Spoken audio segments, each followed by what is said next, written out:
Now this is the Johannesburg Metro Police Department's CCTV Operations Centre in Johannesburg. Here over 240 CCTV cameras monitor the inner city for issues of petty crime, traffic violations and even service delivery issues. Here to tell me more is Chief Superintendent Wayne Minnaar from the Johannesburg Metro Police Department and Walter Haldane, who's the Contract Manager for Omega Risk Solutions. Gentlemen, welcome. Hello. Hello.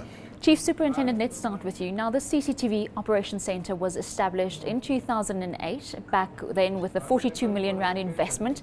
How has this changed crime and crime prevention in Johannesburg since then? The situation in Joburg has changed much since that time as a crime has stabilized in the city, and there's also been a reduction of serious and violent crime in the city. So we do not have the bank robberies. We do not have the cash in transit heists as they used to take place previously before the CCTV cameras were installed, and the situation in Joburg is good. A lot of businesses have moved back into the city.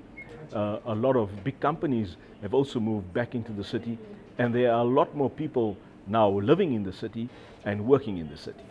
Now, Walter, Omega Risk Solutions is the company that provides the technology behind all of this. It is a proudly South African company as well.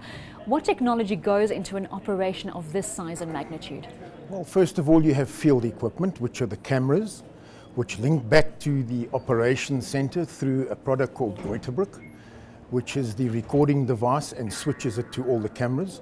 And then, of course, you've got the consoles and the operating desks where the people sit. So what actually happens is that anything is picked up from the console, it's escalated to a supervisor, and then it goes to the Metro Police where they send out response vehicles. And Chief Superintendent, there's reactive and then there's proactive policing in this whole system. What are you trying to accomplish? It is about catching the bad guys, or is it about preventing them to do their things in the first place? I would say it's both, because we want to catch the bad guys in the act and to be able to arrest them, take them to police stations, have them booked, and then get the case prepared for court and provide the evidence, which is the CCTV footage, to be able to give that to the courts as evidence.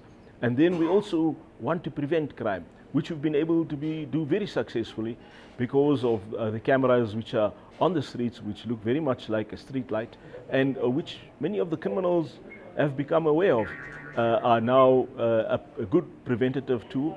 And we have noticed that there's been a reduction of serious crime. Also, let's talk about the technology and the quality of technology. Of course, it's been a game changer with all of these CCTVs.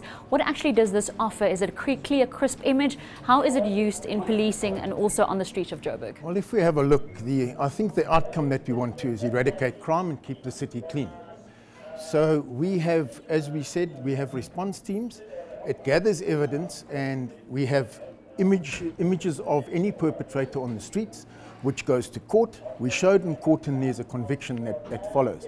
So I think it's more about catching and convicting. Now, Chief Superintendent, before we end off, of course, this is the pilot project. You've worked on it for 6 years. What is the plan to roll this out further, and what are the expansion plans for Johannesburg? Yes, we do have plans to be able to roll it out to the adjacent areas.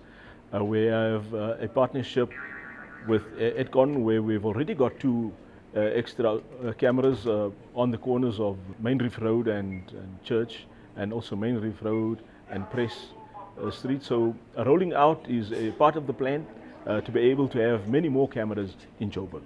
Chief Superintendent Walter, thank you very much for your time. Thank you. Now, security in rural areas is still a large concern across the continent, but one Gauteng woman has used technology to turn this into an opportunity. The Memezo Woman Empowerment Project has developed a small yet simple safety alarm that alerts the community to new crimes and helps the police with their patrols, and this all for less than 100 rand.